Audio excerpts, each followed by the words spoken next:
So looky here, scientists discovered ancient artifacts near King Tut's tomb. Turns out, his VIP final resting place looks more like a public graveyard with about a dozen wooden coffins that's been there for around 3,600 years. Okay, I might have exaggerated a tad. The 11 tombs weren't exactly right next to King Tut, but they were close, near the same city of Luxor. New findings in Egyptian tombs can help us piece together what life was like in ancient Egypt. And guess what? Ancient Egyptians seem to have been remarkably like us, modern humans. Say, the women have always loved jewelry, and archaeologists retrieved a beautifully made necklace with 30 amethyst beads and 2 agate beads, plus a hippo head amulet. Bet it was all the rage back then. Researchers also discovered 2 copper mirrors. One had a handle shaped like a lotus, and the other was decorated with Hathor, the ancient Egyptian deity of the sky, women, fertility, and love. These recent excavations near Tutankhamun's burial site led to another jaw-dropping revelation. For the first time in thousands of years, fragments of Queen Hatshepsut's Valley Temple were uncovered. This fearless woman was thought to be the second female pharaoh, who ruled with both courage and wisdom, leaving a legacy as solid as the stones themselves. Her temple, hidden for ages, opens a window into a time filled with power, intrigue, and spiritual devotion. Archaeologists found over 1,000 beautifully decorated stone blocks on the outskirts of Hatshepsut's funerary temple. There were very few women who managed to take the throne in ancient Egypt. Another tomb was found nearby, and it belonged to the overseer of Queen Teti Sheri's palace, whose name was Jehuti-Mez. Queen Hatshepsut seems to have even more tombs, aces up her sleeve. These tombs were carved into the rock instead of being built as pyramids, showing a unique ancient perspective on how to protect the soul in the afterlife. Experts managed to retrieve some cool ancient pieces from the site. Toys made of clay, mummy masks, winged scarabs, and some amulets. Sadly, there surely used to be way more artifacts, but over the last centuries, there have been people other than archaeologists to stumble upon this site. It's likely that looters got to these tombs before them and may have taken some valuable items. But they did leave behind some cool stuff for the researchers, like pottery used for offerings of bread and meat, along with archers' bows that connect the tomb's owners to the Egyptian military. Meanwhile, soul protection is way more important than you might think, especially if you're roaming around Luxor looking for ancient secrets. You aren't scared of King Tut's curse, are you? Let me tell you what happened to those who weren't scared, but promise me to take it with a dash of salt, okay? For years, Egyptologists, especially those who believed in paranormal activity, were convinced that there was an unsettling curse surrounding Tutankhamun's archaeological discoveries. This belief stemmed from the mysterious and untimely demise of several excavators who discovered the tomb in 1922 with no logical explanation for why they passed away. It was just easier to chalk it up to something supernatural and avoid the whole mess. But it turns out it wasn't a curse at all. It was likely the radiation that caused those excavators to perish. Now, you might wonder where the radiation came from. After all, while radioactivity was discovered in the 19th century, ancient Egyptians, despite their impressive pyramids, didn't have any radium lying around to make Tut's tomb glow like crazy. So, what could be the real story? It might have been toxic waste behind it all. Toxic levels of radiation from uranium and hazardous waste have been lurking inside the tomb since it was sealed over 3,000 years ago. The burial chamber of Tutankhamun's tomb reportedly has such high radiation levels that anyone who steps inside could easily end up with a fatal dose of radiation sickness or an incurable condition. By the way, you can have a somewhat similar level of radioactivity if you don't get rid of those moldy dinner leftovers you left to perish in your fridge a month ago. But this radioactivity isn't exclusive to Tutankhamun's tomb. Ancient Egyptian artifacts discovery is rewarding yet dangerous due to unusually high radiation levels in Old Kingdom tombs all over Egypt.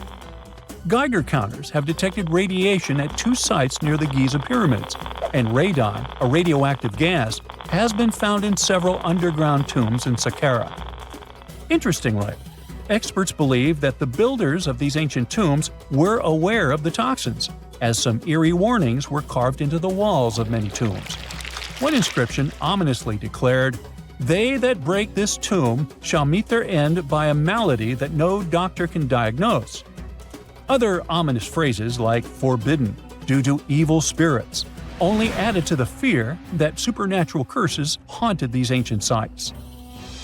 Ominous signs have stunned archaeologists since forever, but the fear grew even stronger a century ago with the mysterious passing of Lord Carnarvon, who funded King Tut's excavation in 1922 and reportedly explored the treasure-filled rooms, along with several others who entered the tomb. Arthur Weigall, another British Egyptologist who was present at the tomb's opening and is credited with starting the curse myth, passed away young when he was just in his 50s in 1934. Chances are the condition that made him pass was connected to radiation. In total, 6 out of the 26 people who were there when the tomb was opened met their end within a decade from various causes. Not only X-ray exposure, those reasons include asphyxia, stroke, heart failure, pneumonia, and even poisoning. Well, isn't this getting a little grim?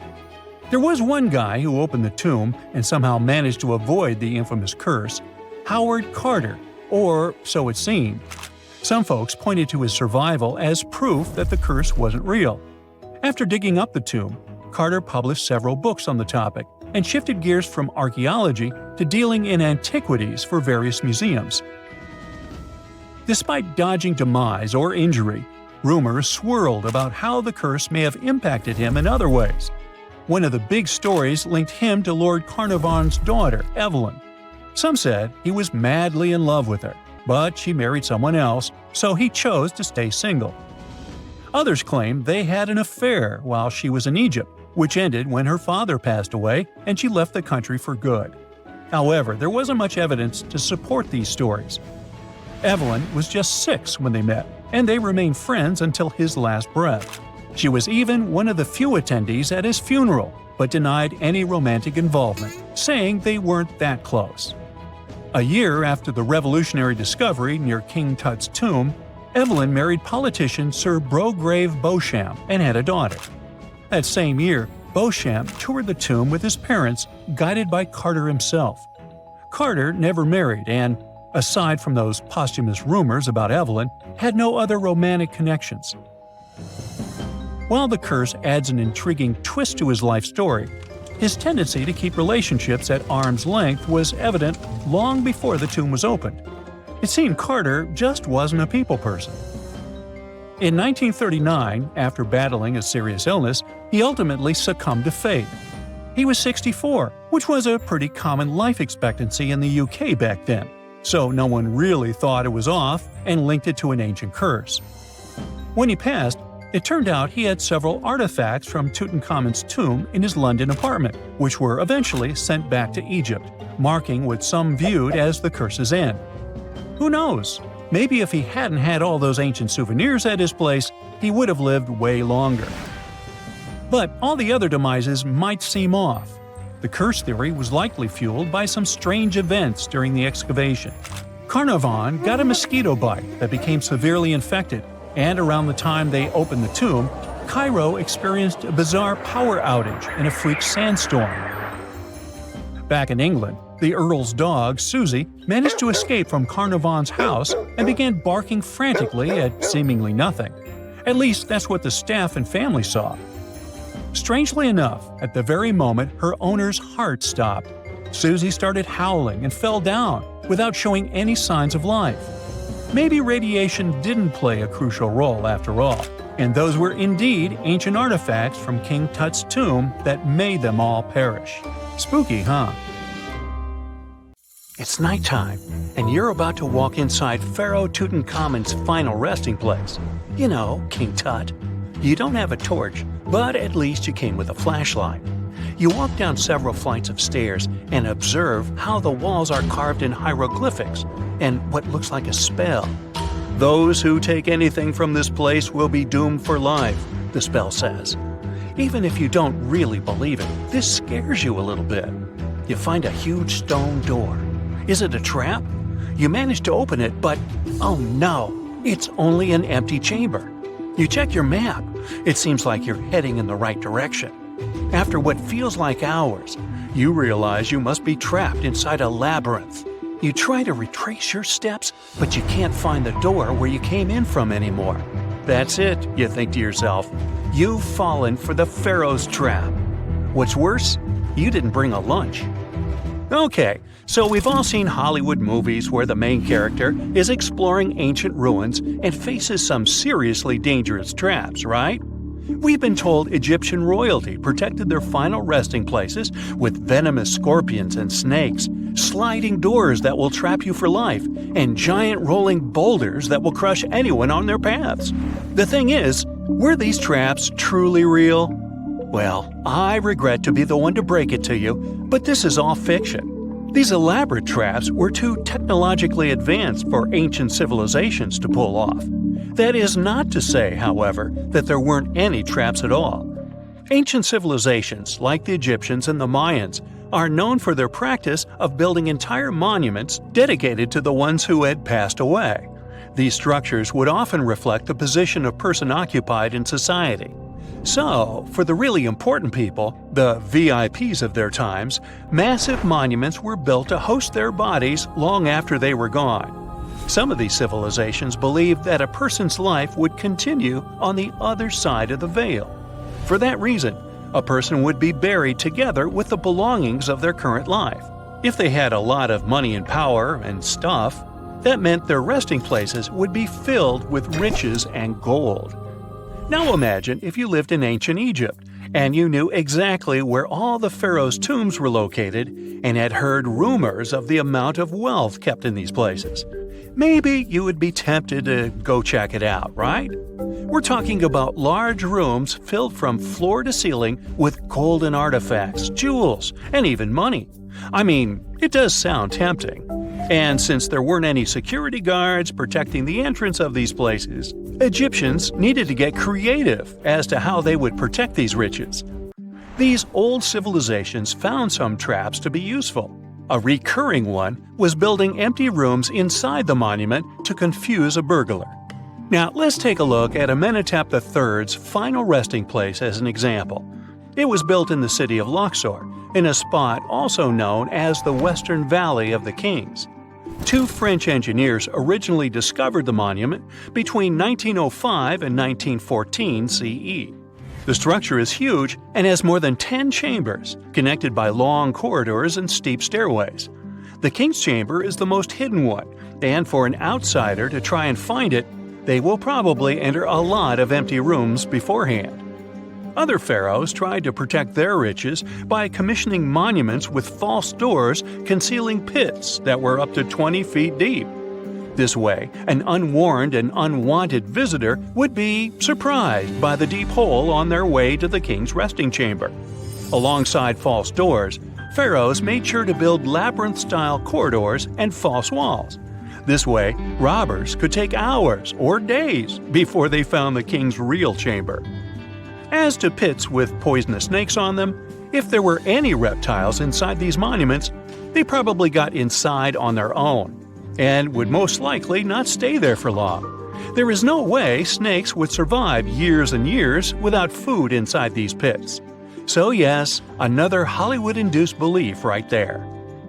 If these traps seem boring to you, archaeologists did find an interesting deterrent in the final resting place of the Red Queen of Palenque in Mexico.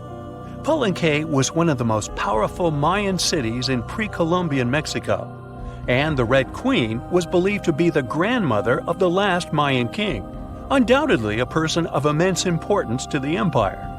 In her honor, a huge monument was built to keep her body after her passing.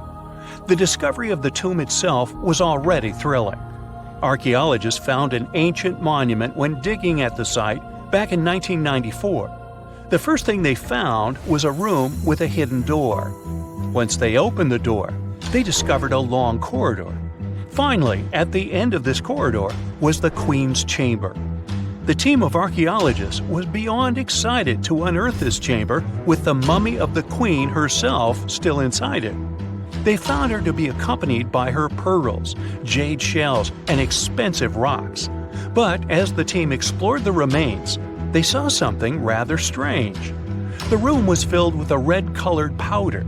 Researchers knew that the color red was important to the Mayan people, and that much of their clothing and buildings were decorated with this color. But they didn't understand why the queen was buried with this unknown red substance. After they took a sample back with them for further analysis, they discovered that the red powder was cinnabar, a very dangerous mineral. This powder, when inhaled, can cause, shall we say, severe health damage to a person. The team concluded that this could only be a trap for anyone trying to steal her riches. Okay, so dangerous powders might have worked as the most intense traps we've seen until now. But perhaps the cheapest way to keep out unwanted visitors was to advertise spells written out all over the monument. We'd probably laugh at these today, but back in the day, they were more or less effective. Spells usually said that the person who took anything from that place would meet a tragic fate. Some spells said that robbers would lose their houses in big fires or terrible floods.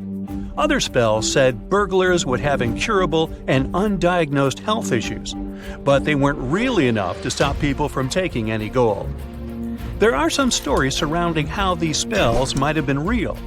One of them is from the famous British Egyptologist Howard Carter, the one responsible for unearthing Pharaoh Tutankhamun's resting place in the 1920s. After months of unsuccessful digging, Carter discovered the tomb's existence by chance. He found the entrance to a stairway right beneath the soil where he had been searching all those months. With the help of a team, he cleared the piles of sand blocking the stairs and discovered a doorway. The door had several royal symbols carved into it, and Carter knew this could only mean a very important person had been buried there. And he was right.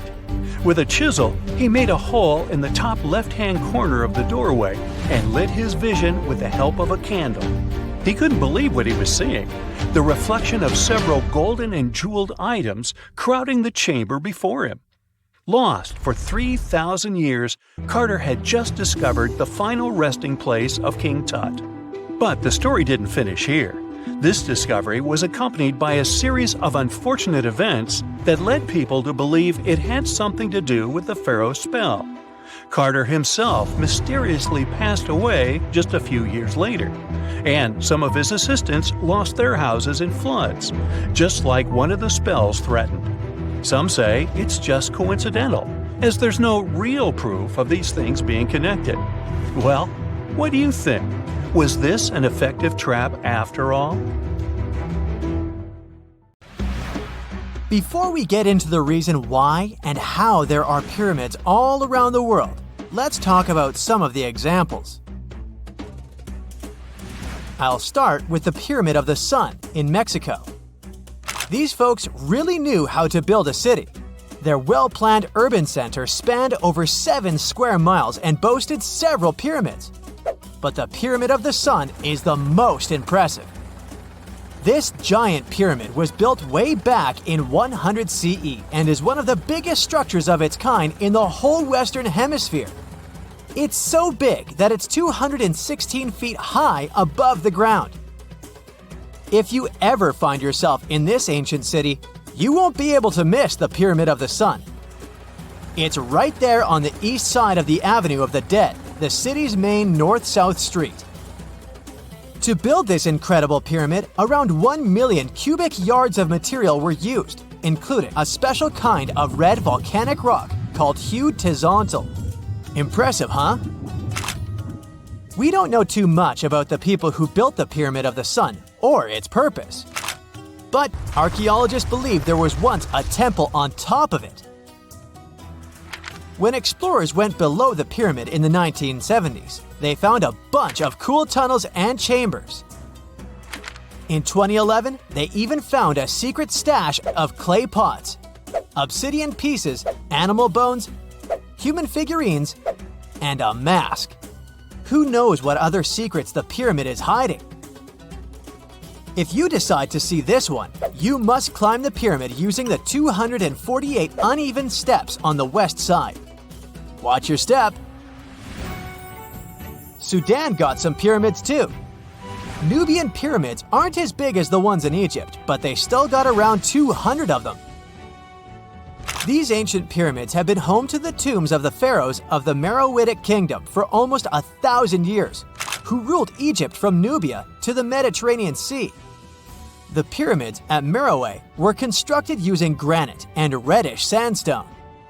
Oh, and did you know that Sudan has more ancient pyramids than Egypt? The Kushite pyramids depict the indigenous architecture and burial traditions of Nubia's Napata and Meroe kingdoms, which ancient Egypt influenced. Meroe, the burial site of over 40 queens and kings, is the most extensive Nubian pyramid site. The tomb walls depict mummified royals bedecked in jewelry, their wooden caskets containing bows, quivers of arrows, and other artifacts pointing to the Meroitic relationship and trade with Egyptian and Greek civilizations. So if you're looking for some ancient tombs to explore, you may consider skipping the crowds in Egypt and heading on down to Sudan. Let's fly to Iraq to see some more pyramids. Ziggurats have fancy receding layers and tiered temples. Instead of a smooth exterior, it has tiers like a cake. Perfect for all the important work and rituals that went on inside. You can find these towering structures scattered throughout Iraq and Iran, and they're a real testament to the power and skills of the people who built them. One of the biggest and most impressive ziggurats is the ziggurat at Ur. It's basically a giant rectangular pyramid that stands a whopping 70 to 100 feet tall, with 3 levels of terraces and a temple on top. Can you imagine how many baked bricks it took to build that thing? Try 720,000 for just the lower portion. This particular ziggurat was built for Sumerian king Ur-Nammu. Similar to other ones, this pyramid has been around for thousands of years, so it got a little rough around the edges. Thankfully, the Babylonian king Nebuchadnezzar II and some archaeologists came to the rescue in the 6th and 20th centuries respectively. And now, you can find this near Talil Air Base. The ziggurat at Ur was built in 2100 BCE by King Ur-Nammu for the moon deity Nana. It was the tallest building in the city, and you could see it from miles around. It was like the medieval cathedral spire of its day. People would come here to bring their agricultural surplus and get their food allotments and seek spiritual nourishment. Sadly, the Nana temple at the top of the ziggurat didn't survive, but we do have some blue glazed bricks that may have been part of its decoration. The lower parts of the ziggurat are pretty amazing though. The architects even included holes in the temple's baked exterior to let the water evaporate from its core. Since we explored some of the pyramids on our planet, let's take a broader perspective. They can be found in many parts of the world. Egypt has over 100 pyramids, double that number in Sudan, and dozens of others are scattered in the Middle East and China. The Americas have the most pyramids in total, with more pyramids than the rest of the world combined. These pyramids are located in Mexico, Guatemala, Honduras, and El Salvador. Time to know more about the evolution of pyramids through history. The oldest pyramid is in Egypt. This pyramid was a step pyramid, which was created by placing one layer of stone on top of another. The pharaoh Sneferu is credited with creating the pyramid shape we recognize today. During his 45-year reign, he built 3 pyramids. His first 2 attempts failed, but he finally got it right with the Red Pyramid, which is considered the first true pyramid. It was Sneferu's son, Khufu, who built the Great Pyramid of Giza, which was the tallest human-made structure on Earth for almost 4,000 years. Latin American pyramids are similar to early Egyptian step pyramids, but they were built independently, with no knowledge of each other. The pyramids in Sudan were built around 700 BCE. and are tall but much narrower than those in Egypt. How in the world did all these civilizations build these things without even texting each other? After all, the Aztecs, Mayans, and ancient Egyptians were about as different as possible. But despite their cultural differences, they all seem to agree on one thing. Pyramids were pretty cool. Step pyramids are all around the world because they were the most feasible and stable way to build large and tall structures without access to lighter building materials like wood and metal. The triangular form with a square base is the best way to build a sturdy structure, and having a cube structure would require more material for less height. Now, when it comes to pyramid design, the Egyptian pyramids were like giant triangles with a square base, smooth sides, and a pointy top. On the other hand, the Aztecs and Mayans went for a tiered cake look, with steps leading up to a flat platform on top. So, while all these pyramids share the same basic shape, they have their own unique flair. Each group built its pyramids using different materials, techniques, and slope angles. So while they may have been inspired by each other's work occasionally, they were just doing their own thing. Egyptian pyramids had smooth, angled sides that were designed to help the pharaoh's soul ascend to heaven. The Pyramid of the Sun was built over a series of caves that served as a passageway for the deities. The Maya built the temple of Kukulkan in Chichen Itza to honor the deity Kukulkan, usually represented by a serpent. Nicknamed El Castillo, it has 91 steps on each side, plus a platform. That's 365 steps, one for each day of the Mayan calendar. Tell me, Brightsiders, how were pyramids built? To begin with, humans made them, not a foreign race from space that landed on Earth. You see, one thing that all pyramids have in common is that they were built without advanced tools or even the wheel. It took a lot of people to build them, including skilled laborers and architects. For example, it's estimated that 20,000 people built the Great Pyramid of Giza, and it's believed that most of them were skilled laborers. Building pyramids was a massive undertaking that required years of planning and effort. The Great Pyramid at Cholula, Mexico, took 600 years to complete.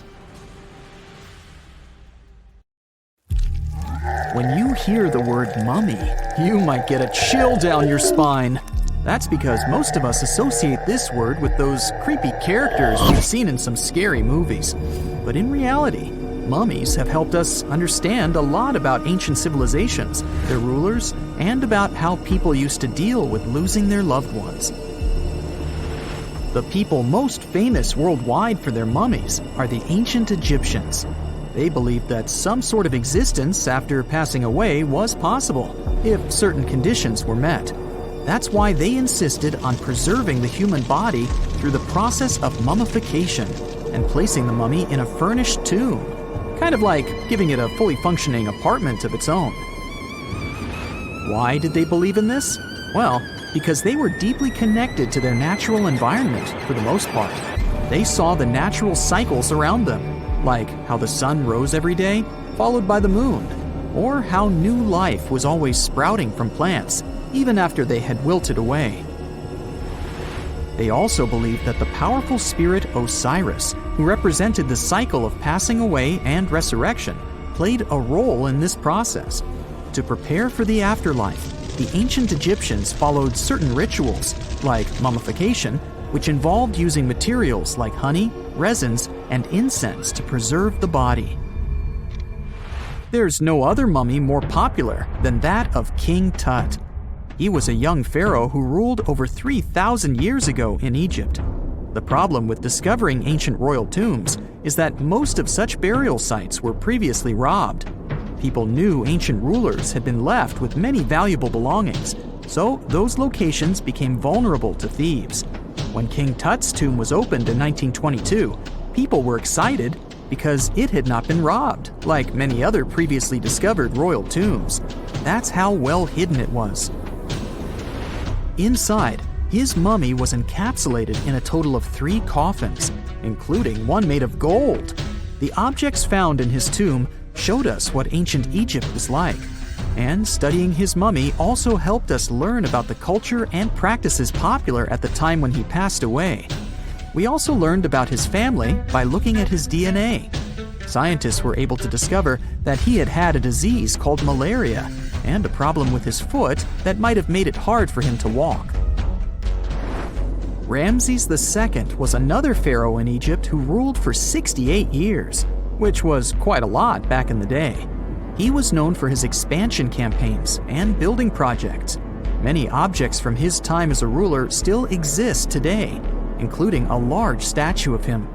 Ramses II was about 6 feet tall and lived to be about 90 years old. After looking at his mummy, scientists concluded that he may have had a medical condition that affected his spine. Now, remember those thieves I mentioned before? They are probably the reason why Ramses II ended up in a plain coffin in a secret collection of royal mummies at Deir al-Bahari, which was rediscovered in 1881. Thankfully, archaeologists were able to identify him because his journeys had been recorded on his wrappings. The process was really tedious too. In fact, in ancient Egypt, the mummification process could take a staggering 70 days to complete. A special person would say a very specific speech while delicately handling the body and drying it out using a type of salt called natron. They also used linen and resin to make the body look more lifelike and to wrap it in cloth. The tomb was equally as important for ancient Egyptians.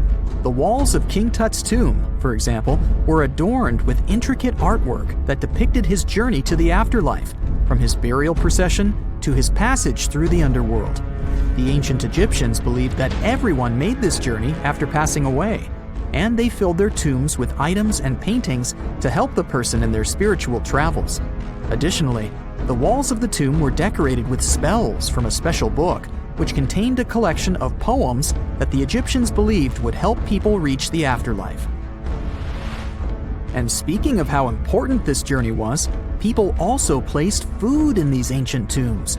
In King Tut's tomb, archaeologists discovered 36 jars of vintage beverages and 8 baskets of fruit, which were believed to be left there to help him in his journey to the afterlife. The Egyptians believed that traveling to the afterlife took a really long time, so they left a lot of supplies, such as food and water, to sustain their loved ones. Pharaohs also generally had numerous luxurious garments and beautiful jewelry in their tombs to ensure that they would have a fashionable journey. These items included various types of linen clothing, such as tunics, scarves, gloves, and headdresses, as well as a lot of gold jewelry with precious stones, like bracelets, buckles, pendants, necklaces, rings, and even precious depictions of insects for protection. Some were also deposited with fans made from ivory and ostrich feathers to keep them cool in the afterlife. Some ancient rulers were even placed in their forever apartments along with boats. For example, Pharaoh Khufu built the Great Pyramid at Giza as his tomb, and a large ship was found inside. King Tut, however, was buried with multiple boat paddles, but no actual boat. Instead, he had 3 chariots and numerous walking sticks made of precious materials, perhaps indicating he'd rather travel to the beyond by land, not by water. Amongst the most interesting objects found near ancient mummies are bottles of oils and perfumes. If rulers were supposed to be fashionable, why not smell nice too, right? Also, some of them had some ancient kinds of board games, most of them made out of precious materials like gold or ivory. One of those games was called Senet. It was very popular amongst the ancient Egyptians and very similar to modern-day chess. The ancient Egyptians may have the most famous mummies out there, but they weren't the first to invent the procedure. In fact, it all started in South America with an ancient civilization named the Chinchorro. As far as we know today, these people were the first to mummify their loved ones that had passed away. They did it somewhere around 2,000 years before the Egyptians started their own rituals. Sure, we can tell a lot about ancient rulers by studying these mummies, but until recently, we had no idea what they really looked like during their lifetime. Not so long ago, though, some very special mummy paintings were found by archaeologists studying ancient Egyptian objects. These mummy portraits are highly detailed paintings of individuals that were made while they were still alive. Such paintings were often painted on wood, as opposed to the classical portraits we all know about, which are painted on canvas. They are known for their realism and beauty, and have even been used by researchers to diagnose diseases by comparing them to the corresponding mummies. Some of these portraits also include depictions of jewelry, which was later found on the mummies. The recent discovery of these mummy portraits in Central Egypt is significant, as it marks the first time in over a century that such paintings have been found. Mummies appeared all around the world naturally, too. Mummification can occur without people intervening because of natural conditions, like extremely cold or hot environments, places with a lack of oxygen, or accidental exposure to chemicals that preserve the body. These conditions don't allow bacteria to grow, resulting in the body remaining more or less intact. Famous Otzi was one of these mummies. We know today he was a man who lived around 5,000 years ago in Europe. But upon his discovery in the Alps in 1991, Austrian authorities initially believed that he was a modern mountaineer because of how well preserved the body was. However, after the Iceman was removed from the glacier, it was determined that he was actually from the Copper Age. It's the first day of your long-awaited trip to the Amazon forest. You flew all the way to South America. More specifically, you landed in the city of Manaus. It's the heart of the Brazilian Amazon. So far, you've traveled by air, car, and now water. You are on a tiny boat, moving through the dark waters of the Amazon River. Yes, the river is also called the Amazon. And just FYI, it's the second longest river in the world. It loses only to the Nile River in Egypt. The Amazon sprawls for an impressive 2,700 square miles, beginning in Peru and ending only when it meets the Atlantic Ocean off the coast of Brazil.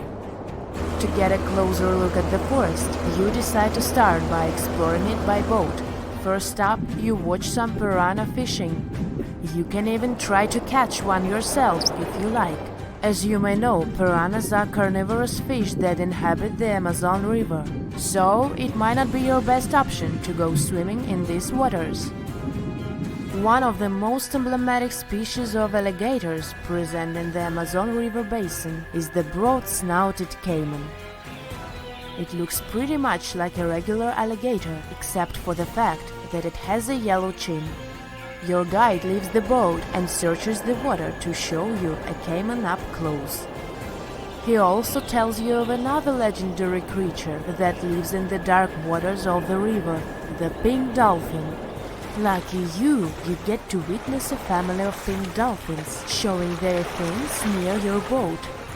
They look magical from the place where you're sitting.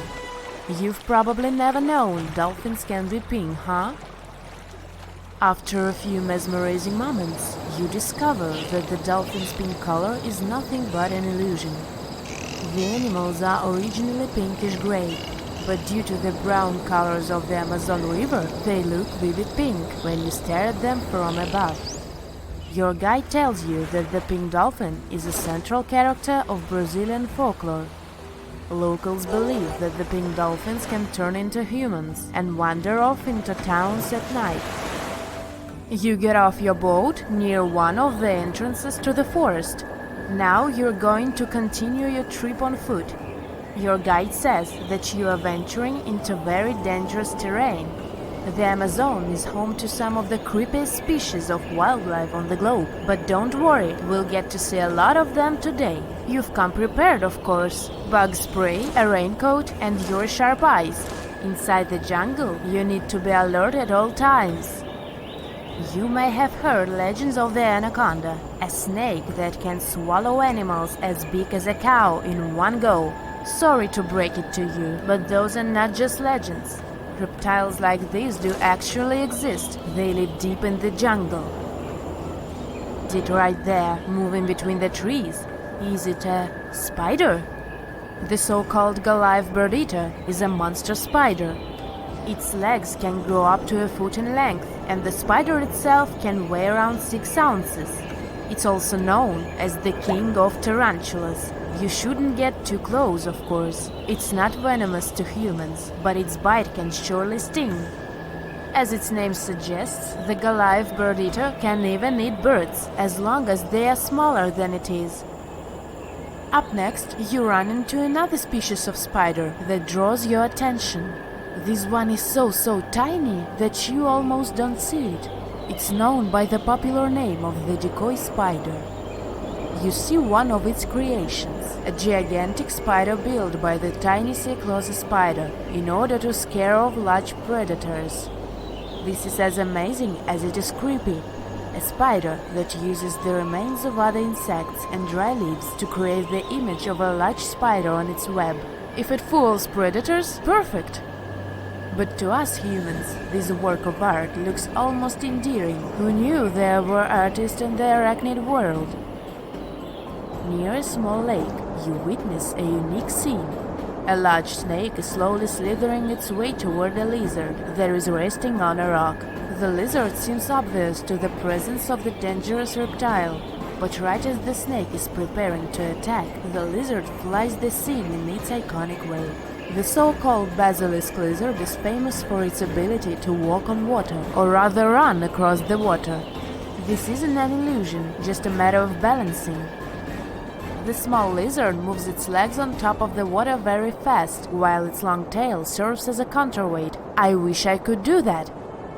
If you've ever wondered what a frog looks like on the inside, you've come to the right place. Right in front of your eyes, there is a rare local species of frog. It's known as the glass frog. This species of amphibian has a type of transparent skin that is completely see-through. In other words, you can see the frog's interior with astounding clarity. It's as if you had X-ray vision. Moving on with your journey, soon you come across a pond. Floating on its water is probably the biggest water lily you've ever seen in your life. These huge plants are also known as the Victoria Amazonica. They can measure up to 8 feet across and hold the weight of a grown-up person. But I wouldn't recommend trying to climb on it if I were you, just cause, you know, it's the Amazon forest we're talking about. The wildlife here is amazing, but the forest itself is also a sight. There are over 80,000 species of plants and trees grown in the Amazon rainforest. In fact, you can find 10% of all the world's wildlife in this jungle. An estimated 400 billion trees grow on the gigantic area the forest occupies. Of course, this place is bound to be biodiverse, right?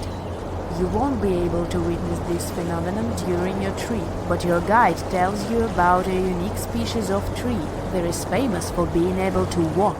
Yep, you've heard correctly. There are walking trees in the Amazon rainforest. They don't have legs or anything like that, but they do move around in search of better lighting conditions. The Amazon canopy is so thick that only 1% of sunlight can reach the forest floor. Because of this, some trees end up getting less sunlight than others. The so-called walking palm trees seem to be adapted to this situation. They grow new roots, which helps them move for 1 to 2 inches per day. They can walk up to 65 feet per year. Maybe that's what inspired John Ronald Reuel Tolkien to create ants, huh? Those are pretty similar tree beings that roam freely around the world. I kid you not, it's not only wildlife that inhabits the Amazon. Actually, over 30 million people live in the forest. And there are also ancient settlements that scientists believe to have been thriving there. And I'm not talking about El Dorado, that's just a myth. But in 2018, a groundbreaking study showed that up to 1 million people probably inhabited the Amazon, between 1250 and 1500 CE. Can you imagine that? Working alongside local indigenous people, researchers from the University of Florida found several mounds in the Amazon. Besides these mounds, they also discovered interesting ditches and geoglyphs. After mapping all of these recurring mounds, scientists understood that this was a sign of an ancient settlement. they found remnants of carefully designed walls centered around plazas. This could only mean that these ancient cities were big and could host hundreds of thousands of people. These findings brought back the idea that the Amazon could have been home to thriving civilizations way before the Europeans arrived there. But rather than cities drenched in gold, they were simply well-developed agricultural societies. Stonehenge wasn't a witchy monument to travel through time. It was actually constructed as a hope to build a different future. Recent research just found out that the monument was probably raised as an attempt to reunite the Britons during a period of big division. The thread of this story lies on the altar stone, the monument's most iconic rock. For years, scientists believed that the stones used in Stonehenge, including the altar stone, came from the nearby Preseli Hills in Wales. In this scenario, Stonehenge would have been built by a local community, that is, Neolithic people who would have found easy-to-access materials to build a ceremonial mound, a sundial calendar, and a final resting place, all in one. Things changed when another discovery was made. In 2018, leading-edge research pointed that the altar stone actually came from the River Tay region in northeastern Scotland, which is located over 400 miles away from Stonehenge. Scientists found similar rocks as such in Scottish monuments. You see, the altar stone is a recumbent stone, laying on its side. Many of the rocks were found in ceremonial stone circles in Scotland, and they are unique to this region. When this discovery broke through, it got archaeologists thinking. Maybe Stonehenge wasn't just a local project, but a wider collaboration between different tribes and communities across Britain. To understand this, we need to rewind to around 3000 BCE. That's when Britain still wasn't a unified country per se. Rather, it was a patchwork of tribes such as those coming from southern or eastern Europe, each with their own customs and beliefs. As an island, Britain's population changed many times. Britain was mainly composed of farmers who descended from people from the Middle East and arrived on the land around 6,000 years ago. This group thrived in the area until 2500 BCE, when another group coming from the regions of the Netherlands and Germany started to appear. These ones, also known as the Beaker people, were responsible for the large population turnover that Britain experienced during the Neolithic period and the years that followed. The Beakers were called so because of a specific type of pottery they used to make and bury their loved ones with after their passing.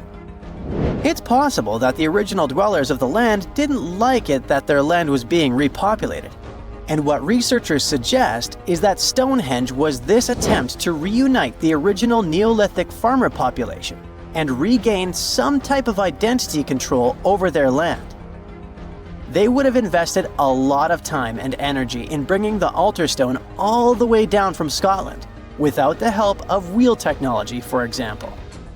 You see, the wheel had already been invented in Lower Mesopotamia, but since there was no Wi-Fi at the time, the Brits weren't aware of this technology until much later on. This whole territorial crisis could have driven locals to use their resources to move the altar stone to Salisbury Plain in England, in order to reunify the land. You see, Stonehenge wasn't built in one go. Its history dates to around 3000 BCE. That's when the monument was just a circular ditch and bank, known as a henge. Inside, they placed wooden posts and possibly totem-like carvings. This version of Stonehenge wasn't about rocks yet. It was more of a ritualistic place and possibly a final resting place. They found several cremation pits from this period, making it the oldest resting place in all of Britain.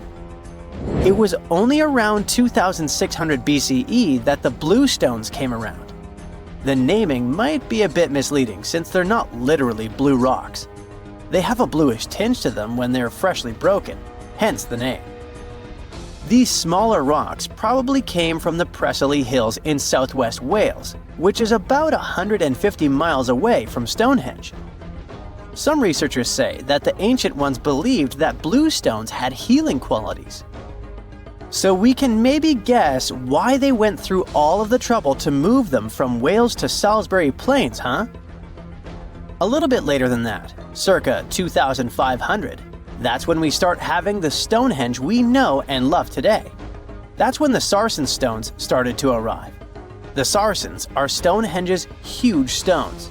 I mean, each Sarsen can weigh around 25 tons. That's as much as 3 African elephants stacked together. The Sarsens make that iconic outer ring circle. Supposedly, that's also when the altar stone was moved from Scotland directly to the heart of Stonehenge. The altar stone is the largest of the blue stones used to build Stonehenge. Today, the altar stone lies recumbent at the foot of the largest trilithon of the monument. In case you don't know, the trilithons are the horizontal stones used to form those famous arches we see today. And here's where the story takes a twist. For nearly a century, scientists believe that the altar stone came from the same area as the blue stones, the Preseli Hills in Wales. It made sense back then. If you're already hauling stones from Wales, why not grab a special one to be the so-called altar? Except that theory started crumbling in 2018 when a team of researchers decided to dig deeper. They used advanced geochemical analysis to pinpoint where the altar stone's sandstone actually came from, and it turns out it wasn't Wales. Instead, the results pointed north, specifically to the Orcadian Basin in northeastern Scotland, 400 miles from Stonehenge. This revelation changed the whole script of Stonehenge's story. How would they move the rocks, you may ask? Well, there's an old theory known as the ice road that suggests that the rocks were moved by natural icy pathways that formed during the winter. This way, they could slide the rocks down all the way to Stonehenge. But hey, if we're talking about a distance of over 100 miles, that's not too realistic. Anyways, this theory was debunked because it was warmer back then than it is today. There's also the river theory that suggests that the rocks were floating along the river from the quarry to the site. But if we're talking about Sarsen rocks, they're too heavy to float. So there goes this theory. What we're saying is, no one knows how the rocks were moved. Another interesting info came from all the research done in Stonehenge. A recent laser survey of the stones revealed the different stone working methods used and has shown that some parts of the monument were more carefully finished than others. In particular, the northeast side and the inner faces of the central trilithons were finely dressed. FYI, a trilithon is one of Stonehenge's most famous shapes. It's when 2 huge monoliths receive a third one on top of them, connecting the 2 together. This fancy word is just Greek for having 3 stones. But anyway, the bigger question, and maybe why Stonehenge is so famous, is why it was built in the first place. You see, Stonehenge's entire layout seems to have been carefully planned to align with the movements of the sun. The monument's architecture is particularly attuned to the solstices, the shortest and longest days of the year. During the summer solstice, the sun rises perfectly in line with the heel stone, casting light straight into the heart of the stone circle. A spectacular, almost magical sight that surely wowed its ancient audience. But it's the midwinter solstice that seems to hold a special connection to the altar stone.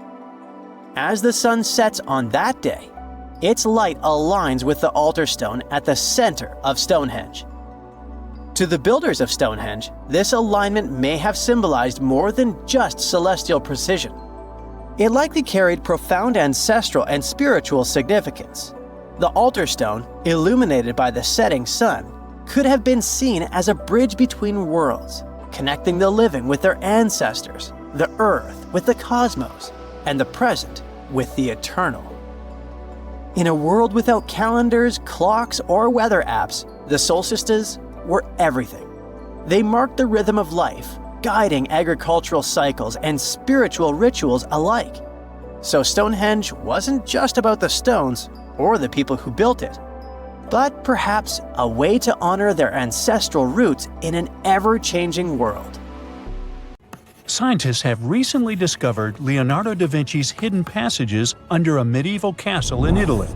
They followed a newly found 15th century sketch by the creator of the Mona Lisa and found one of the unexplored architectural wonders from the age of the Renaissance.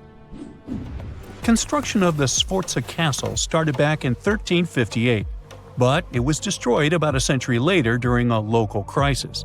Then, in 1450, Francesco Sforza, the Duke of Milan, decided to rebuild it on the old ruins. After he passed away, his son Ludovico took over and kept improving the castle. He brought in some of the best artists of the time, including Leonardo da Vinci, to decorate its walls. We can still see Leonardo's frescoes today in the Room of Wooden Boards. While he was working at the castle, da Vinci also recorded some historical underground passages hidden beneath the outer wall. The drawing, dated between 1487 and 1490, was found at the Institut de France in Paris. The sketch is highly precise, and it proves that Leonardo was really interested in fortification design and was great at documenting existing structures. Historical records show that Ludovico ordered the building of an underground passageway that led straight to a basilica, where his wife was buried. Ludovico married Beatrice in 1491, and they had a happy but tragically short marriage, as Beatrice passed away while giving birth in 1497. The Duke locked himself away for weeks, grew a beard, and wore only black clothes while he was mourning his beloved wife. The secret tunnel may have stretched over a half a mile and would let Ludovico visit her grave in private. It could have served as an escape route if the castle was ever under siege. The existence of the tunnels remained one of the mysteries of the Renaissance for years, as no one knew for sure they were there. But now, scientists finally uncovered the secret history. They used a combination of ground-penetrating radar and laser scanning to build up an accurate 3D model of all the structures under the castle. They found the tunnels da Vinci alluded to in his drawings, and it looks like they may have only been a small part of a whole system of historical underground passages. The goal is to create a complete digital twin of the castle that will not only show all the preserved constructions, but also the ancient ones that are no longer visible. They also plan to add augmented reality to the virtual paths to let visitors discover Leonardo da Vinci's hidden passages. Now, we don't know if the genius actually took part in constructing the hidden passages that scientists recently discovered, but we do know about some other Leonardo da Vinci inventions. He created the first satellite-like map in 1502, long before photography or satellites were even a concept. A famous figure in Italy, Cesare Borgia, invited Leonardo to a small town called Imola, near Bologna, to create a highly detailed map for him. Back then, maps were not very precise, as no one had figured out how to show exact distances on a smaller scale. Instead, people spent a lot of time decorating them with dragons, roses, fancy castles, mountain ranges, flowers, and other artistic details. These maps look more like beautiful paintings meant to be displayed, rather than practical tools for navigation. But Cesare Borgia wanted something truly functional, and Leonardo managed to create something revolutionary in the field of cartography. If you compare satellite images of Imola today with Leonardo's map, the similarities are striking.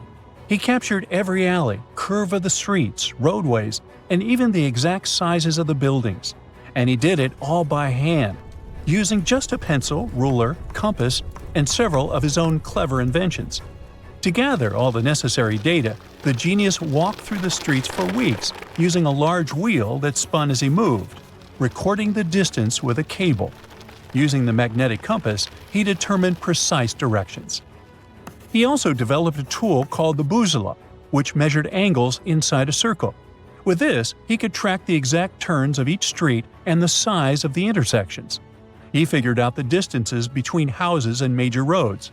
Then, back at home, he used his notes and calculations to draw the map to scale with incredible precision. In his work, Da Vinci also used a technique developed by Florentine humanist Leon Battista Alberti. He created a mapping method where you could place an entire city inside a circle using polar coordinates. At the center of the city, 8 straight lines met. representing the main directions of a compass. Leonardo used this system to divide the town into 8 sections. He didn't overlook even the smallest buildings, which made his map one of the most advanced of its time. The Italian genius had a big dream to build a machine that could let people fly. He studied how birds, bats, and kites move through the air and designed a special flying machine. He believed that if he could copy their movements, humans might be able to soar like them.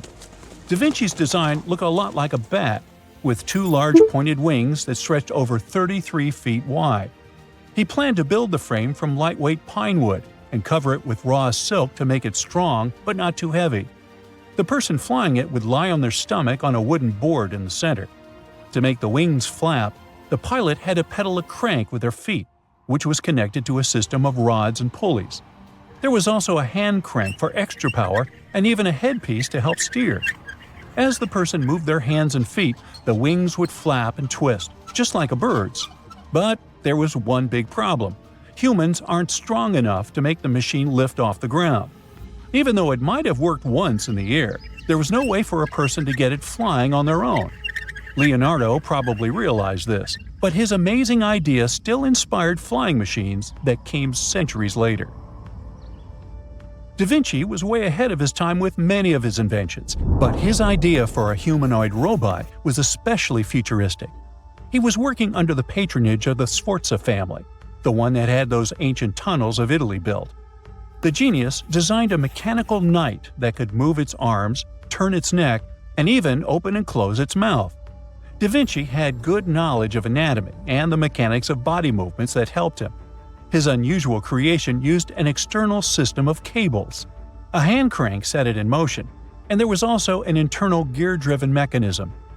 About 450 years later, Da Vinci's detailed sketches of the robotic knight were rediscovered in the 1950s. Several researchers tried to recreate the robot from those sketches. In 2002, a roboticist who developed systems for NASA and Lockheed Martin took inspiration from the old notes and built a functioning model of Da Vinci's robotic knight. Another design Leonardo created for Duke Sforza was a special kind of bridge that could be taken apart and carried easily. It was made for defense forces who needed to cross rivers or moats while traveling. This bridge would swing across the water and land on the other side. It had wheels and used a rope and pulley system, so it could be set up quickly and packed away just as fast.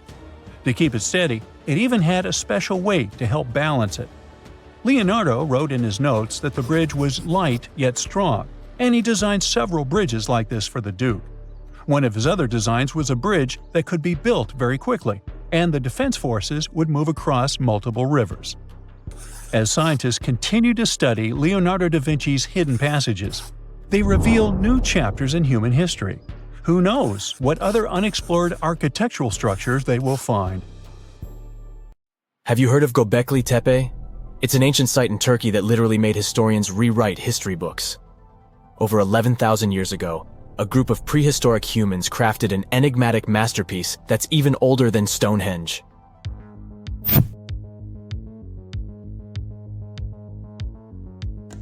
Before its discovery, archaeologists believed that people didn't know about iron and weren't good at making pottery.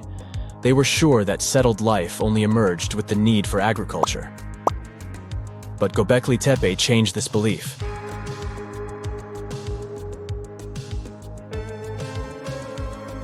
The place has revealed that it was the temple that paved the way for a settled life, not agriculture. Until this discovery, researchers believed that farming was the catalyst for sedentary living. Meet Professor Schmidt, the guy whose findings changed this theory. He managed to prove that hunter-gatherer communities laid the very foundations of this way of life.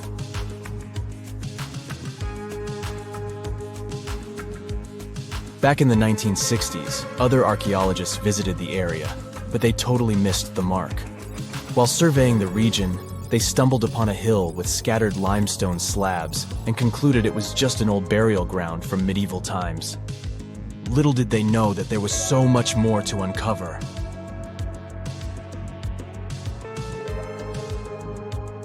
In 1994, Schmidt embarked on his own survey of prehistoric sites in the area. Surprise! He he instantly realized he had discovered something truly extraordinary. Unlike the nearby flat and barren plateaus, Göbekli Tepe had a gently rounded top, rising 50 feet above the surrounding landscape. Funny enough, the translation of this place's name is Potbelly Hill. Schmidt was sure only humans could have made something like this.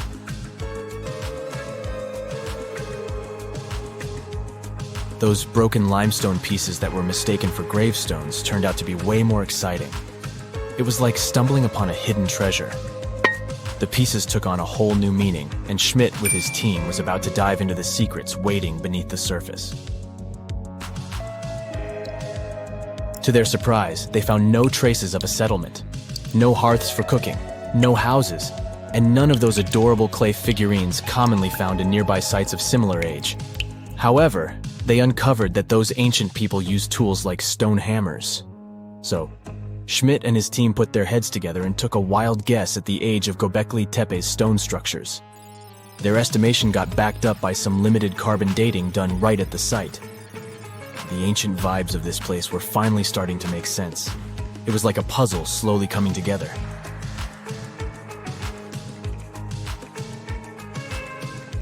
You may think that back then, people didn't have special tools to create something as cool as Göbekli Tepe. Not true. Turns out, these prehistoric folks used flint tools instead of fancy metal chisels. They were also skilled at chipping away softer limestone and crafting pillars right on the spot. Afterward, they carried the pillars a short distance to the summit and placed them upright. Once the stone rings were complete, they covered them with layers of dirt. Over time, they added new rings, and voila! You've got a cool hill to impress people in the future.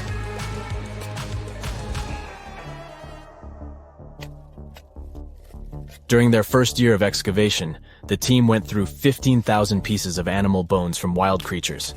These people didn't have pet animals or grow their own food. They hunted wild animals for their meals.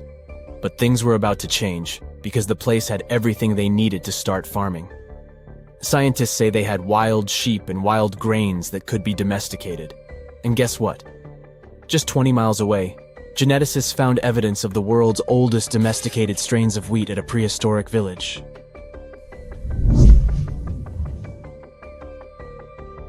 These amazing findings have completely changed how we view civilization. In the past, experts believed that people needed to learn how to farm and settle in one place before they could build temples and develop complex societies. But guess what? Schmidt's research flips that idea on its head. He claims that the incredible effort put into constructing these astonishing structures actually set the stage for the development of advanced societies. It means that societal and cultural changes happened before agriculture. Schmidt has this fascinating hypothesis about Göbekli Tepe. He thinks it could have been a special burial site where people left their loved ones. And here's the twist. The burial site was adorned with fancy statues and symbols representing deities from the spiritual realm. The idea that Göbekli Tepe could have served as a sacred place adds another layer of complexity to the whole story. While the site's true purpose may remain elusive, Schmidt's insights invite us to consider the profound interplay between life and the afterlife, and the deep reverence ancient hunter-gatherer societies may have had for their departed ancestors. Now let's talk about the stars of the show, the mesmerizing T-shaped columns that dominate Göbekli Tepe. These mysterious structures range from 10 to 20 feet tall and most likely represent stylized human figures. But one figure stands out from the rest, the three-dimensional lion relief. This depiction really fires up our imagination. Why? Because it hints at the possibility that lions roamed Anatolia during the Neolithic period.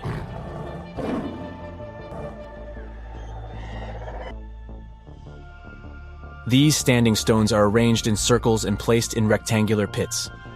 Each circle has a similar setup.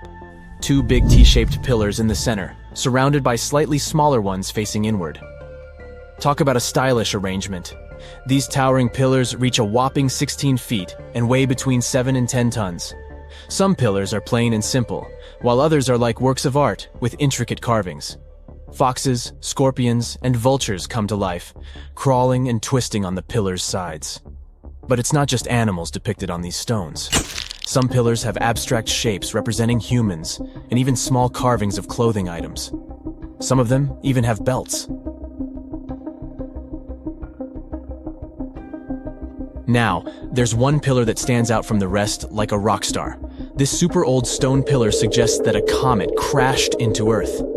It happened during a chilly period that lasted about 1,000 years. Previous studies examining Greenland ice cores hinted at this comet theory, but now the carvings at Göbekli Tepe prove it right.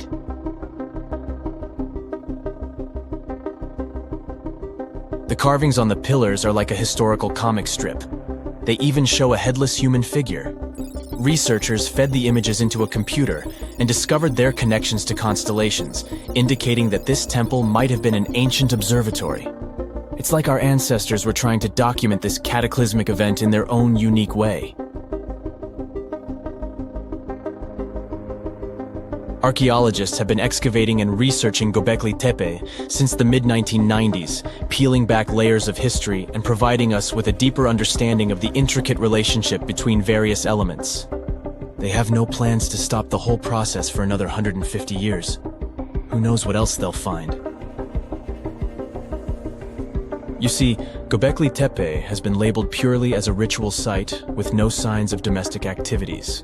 We were led to believe that the absence of water meant it couldn't support semi-sedentary communities. But scientists believe it's time to shake things up and approach Göbekli Tepe with fresh eyes. It's time to question what we believed before and use new evidence and different ways of thinking. Like, there might have been a group of people living in the area who didn't stay in one place all the time. They moved around a bit but still had their own civilization, living in the area semi-sedentarily. Göbekli Tepe is not just home to a single temple, but an astounding collection of over 20 ancient structures. As archaeologists delve into the depths of this wonder, they are unraveling its unique layout, featuring two prominent focal points at the heart of each establishment, complemented by smaller structures and dividing walls. What's even crazier is that in this area, there are over 200 obelisks, which are narrow tapering monuments. So hi, how about exploring some cool and unusual artifacts from the past? Let's go! Have you ever heard of Chinese magic mirrors? These mirrors were made of solid bronze. They had two sides. The front was a shiny polished surface, similar to our typical mirrors. It was the back that did the magic. When bright light fell on the mirror, it looked as if it was transparent, and the pattern on the back of the mirror got projected onto the wall. The backside could have different designs on it, depending on what its creator wanted to depict. Since the mirror was made out of bronze, no one expected this optical illusion to occur. These ancient artifacts date back to 2900 to 2000 BCE. They became popular in China and were produced in large numbers at the time. Eventually, their fame faded away. For centuries, the magic of these mirrors baffled both people and scientists. In the 11th century, Chinese scientist Shen Ku decided to study the mirrors.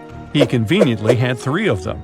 He was surprised by the ability of the metal to act as if it were transparent. He believed that some tempering techniques created surface wrinkles on the mirror to make it translucent.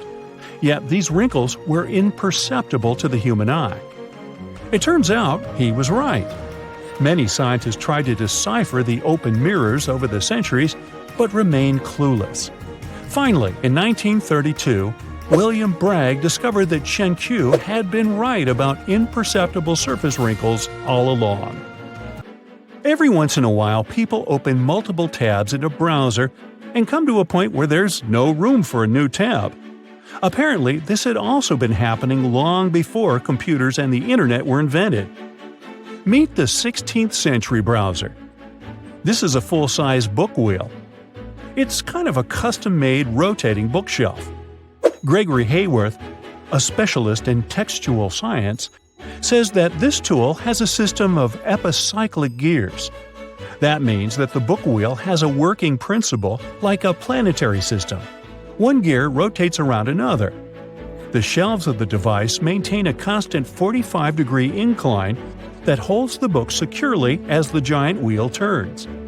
Back then, people used the tool while writing encyclopedias and editions of classical works. In this kind of work, a person has to have many books open simultaneously, so that the information from multiple sources can be gathered easily.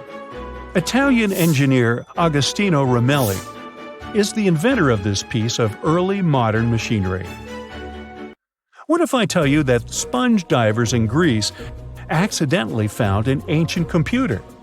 They pulled out this artifact from a shipwreck near Antikythera Island in 1901. Scientists called it the Antikythera mechanism and labeled it as the first mechanical computer. The machine looks like a hunk of bronze, but it has some kind of mechanism composed of gears and wheels. So, experts first assumed that it was an astronomer's tool. After an X-ray scan, though, they found out that the instrument was far more complex than they thought. The artifact was meant to calculate astronomical positions, track the 4-year cycle of athletic games, and so on. It contained a box with dials on the outside and had an assembly of gear wheels attached. It's still unknown who built an instrument with this level of artistry 2,000 years ago and why this technology was lost. After seeing how sophisticated the device was, scientists accepted that their perception of ancient Greek engineering wasn't really accurate. Professor Michael Edmonds of Cardiff University admits that, based on the knowledge they have, this mechanism shouldn't even exist. Edmonds says the machine is one of a kind, and its astronomical calculations are precise. For him, the Antikythera mechanism is more valuable than the Mona Lisa. In 1929, scholars working in Topkapi Palace Museum in Turkey discovered a map.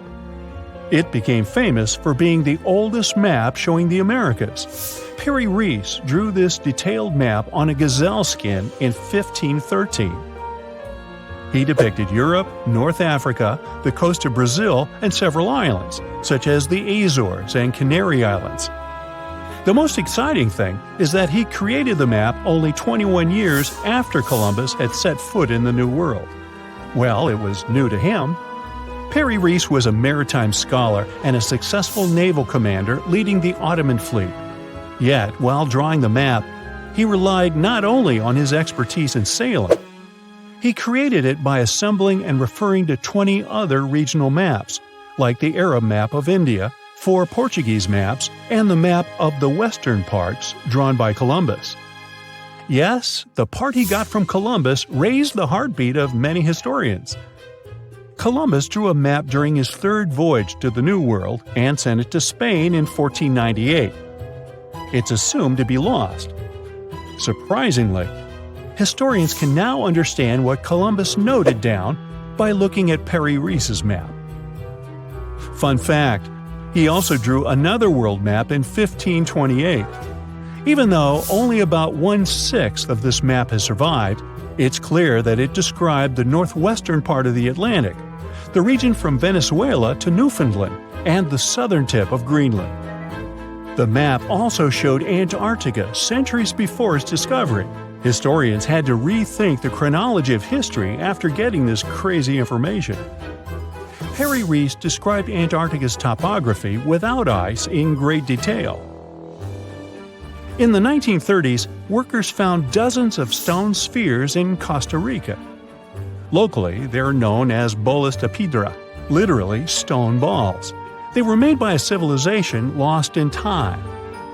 What's interesting about these balls is their shape. They are perfectly spherical. How ancient people could make such precise shapes is a mystery. The spheres are of different sizes.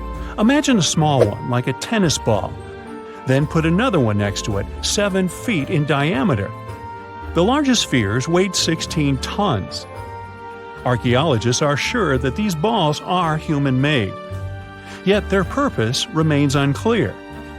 Some archaeologists claim that the spheres could represent the solar system or could be inspired by various stages of the sun and the moon. Others say that the stone's placement refers to the houses of chiefs. Most of the stone spheres were sculpted from granodiorite. It's a hard rock similar to granite.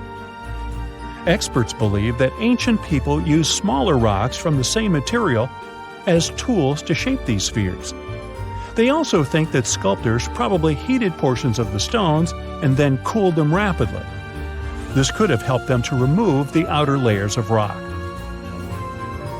Our next one is an ancient battery set found in Iraq in 1936.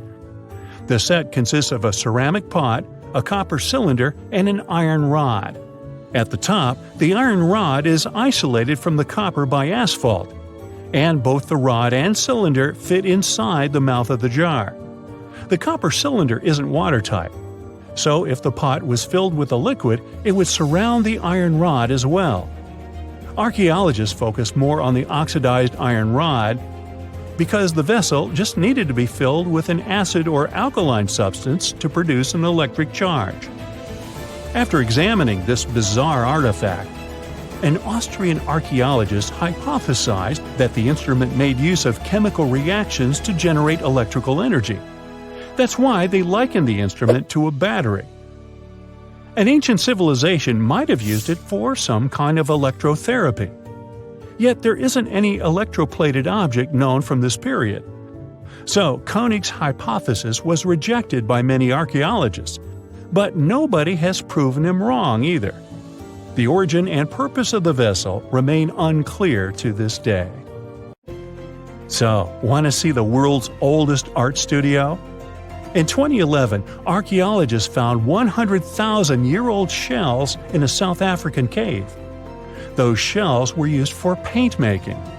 A coating of bright red powder on the inside of a pair of shells is the proof.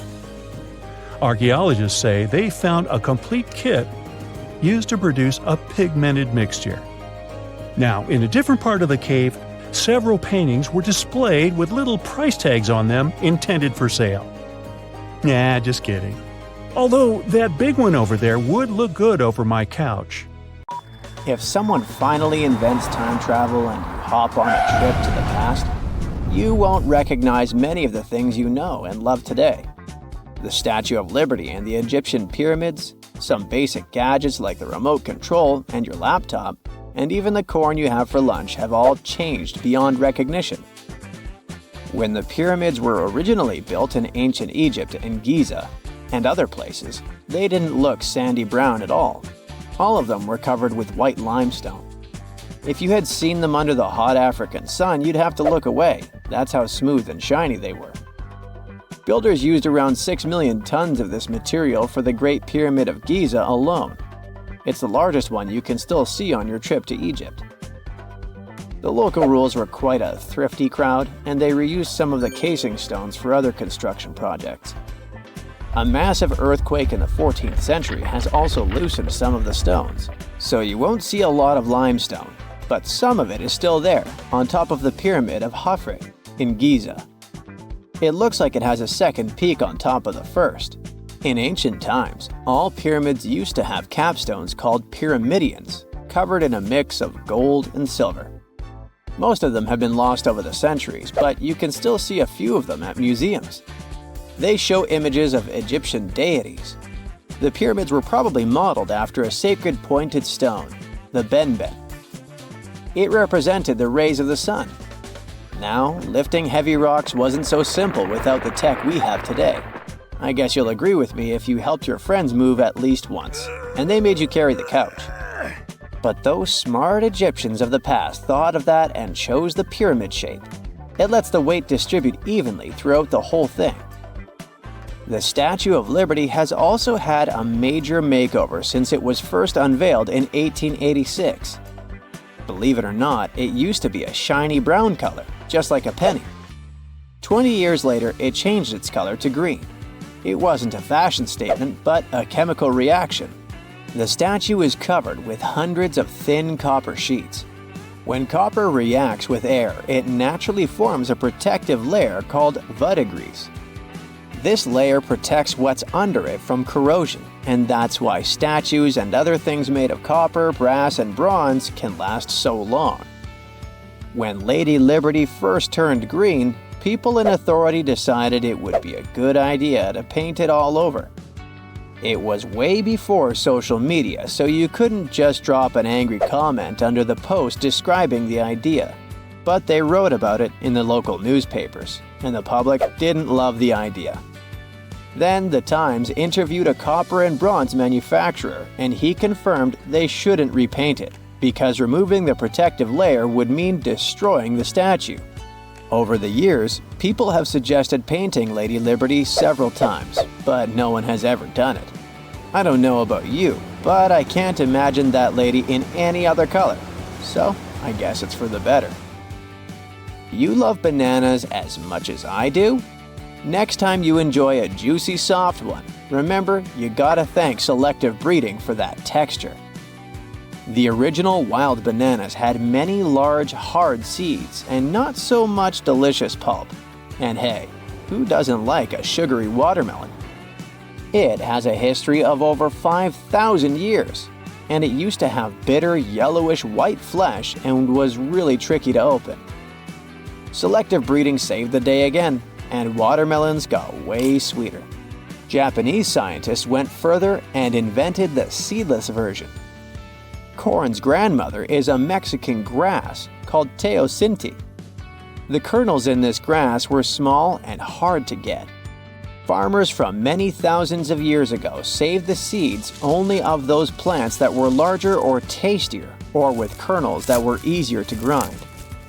Thanks, my friends, for giving us the corn that's edible and even delicious. And just imagine, wild avocados were so small that they could easily fit in the palm of your hand.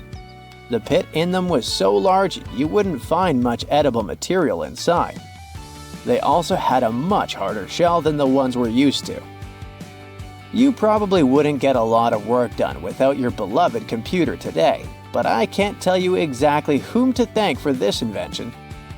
The ABC from 1942 is one of the contendants for the title of the first computer. It's short for the Atanasoff Berry computer, named after its inventors at Iowa State University.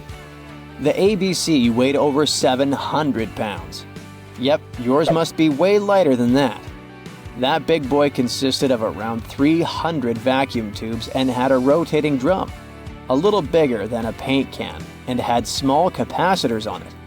A capacitor is a gadget that can store an electric charge, like a battery. The ABC could solve problems with up to 29 different variables to help scientists save some time. Like modern computers, it used binary digits, ones and zeros, to represent all numbers and data.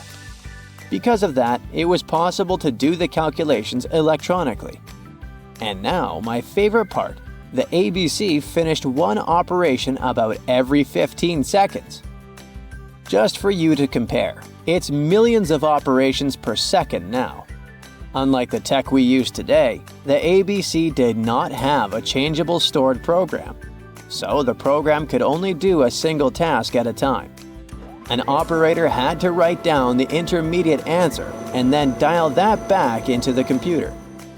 Sounds like another reason to be happy we live in the 21st century. That remote control you use for all sorts of appliances has gone a long way too. Nikola Tesla, who gave us alternating current, designed one of the first wireless remote controls back in 1898. He named his invention teleautomation and demonstrated it on a miniature boat controlled by radio waves. The boat had a little metal antenna attached to it. Tesla sent signals to the boat using a box with a lever and a telegraph key, which was his version of a remote control. Those signals set electrical contacts on the boat into motion and moved the rudder and the propeller, and Tesla was controlling the boat. The concept of the remote control soon spread to other gadgets. The first television remote control followed in 1950. It was designed by the Zenith Radio Corporation, called LazyBone. Don't take it personally, please. This LazyBone had a massive cable that was attached to the TV set, and those who tried it didn't fall in love with the invention because they tripped over that cord. I feel your pain, my friends. If you live or work on one of the top floors, you gotta love this one. Meet the first passenger elevator. It traveled at the speed of 40 feet per minute. Not the fastest, I know, compared to today's record, which is 40 feet per second. But hey, it was built back in 1857 in New York and was more of a tourist attraction than a necessity. The elevator had a steam engine hidden in the basement of a 5-story building. 3 years later, they shut it down because the public didn't appreciate it. Otis Tufts filed the first patent for a vertical railway around the same time. His invention included an actual car with a bench inside for people to sit on. Sounds like a great spot to hang out with friends to me. What do you say? Then they started adding elevators to luxurious hotels around the world. They were entire rooms with a rich design, upholstered seats and mirrors on the walls, and sometimes even a small chandelier. There was an obligatory operator who'd close the door and the car would start its super slow ascent. It was still more about style than about speed, so I guess I'd choose the stairs. If you come across a well in Portugal, resist the temptation to gaze into its depths. The inverted tower in the enigmatic city of Sintra sends chills through those who encounter it as it spirals down a daunting 88 feet into the underground. It certainly wasn't designed to collect water, yet its true purpose remains a closely guarded secret. Dating back to around 1904, this well could have been involved in a mysterious initiation tradition from the Knights Templar. The Templars had faded into history almost 6 centuries before the construction of this pit, but their enigmatic traditions were revived by later generations. So one theory says that candidates seeking to join the group back then had to confront their deepest fears by facing this well, descending its spiral staircase blindfolded. When they reached the bottom of the inverted tower, they removed their blindfolds and were faced with this frightening sight. The only way out of this dark labyrinth was to keep looking up and following the light. Now imagine yourself browsing the shelves of a used bookstore until you find a book with an alphabet you've never seen before. You decide to use an image translation app but find no matches. Intrigued, you buy the book. Then you show it to your friends and family, but nobody recognizes that alphabet. Rare book dealer Winfried Vonnig probably experienced the same frustration back in 1912 when he acquired what would later become the most enigmatic book in the world. The work is known today as the Voynich manuscript, and it's written entirely in an unknown language that no one has deciphered yet. The pages of this 15th century codex are filled with botanical drawings, but these aren't typical daisies or roses. In fact, they don't resemble any plant species that we know of. What makes things even stranger is the illustrations of unfamiliar constellations and women swimming in green baths. Delving deeper into the realm of mysterious texts, we set off on a journey to the Qumran Caves near the Salt Sea in the Middle East.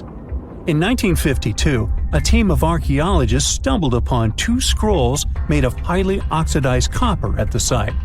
Unrolling them was a major challenge, so they decided to cut the scrolls into 23 parts to investigate them. Imagine their surprise to see Hebrew words like gold and silver popping up. But no, it wasn't an ancient invoice. It was more like a treasure map, pointing the way to over $1 million. Unfortunately, the treasure was never found. Not for lack of trying, though. You see, the quest isn't as easy as it may appear. Some of the Copper Scroll's vocabulary is technical, and some geographical locations remain a mystery. There's also one last possibility. Perhaps it's all a work of fiction, like a pirate tale from the old days. People talk about Mona Lisa's almost haunting stare that seems to follow you no matter where you stand. But here's a quick question. Does she have eyebrows? You got it right if you said no, and her complete lack of eyebrows adds another layer of mystique to her gaze. The most common explanation is that beauty standards were different, and perhaps plucking the hairs above the eyes was a thing around 1503. But take a look at other Italian paintings from that time, like La Schiavona or Portrait of a Young Girl. Yep, eyebrows. So, not everyone was entirely pleased with this theory, like French inventor Pascal Cotte. He spent 3,000 hours analyzing scans of the painting to dig through all the layers of Leonardo da Vinci's masterpiece. Now he claims that the Mona Lisa once had eyebrows, but they disappeared over time due to cleanings and restorations.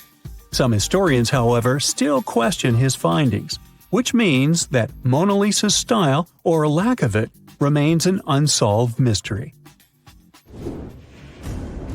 So, you decide to travel to Rio de Janeiro, and everyone tells you that Sugarloaf Mountain is a must-see.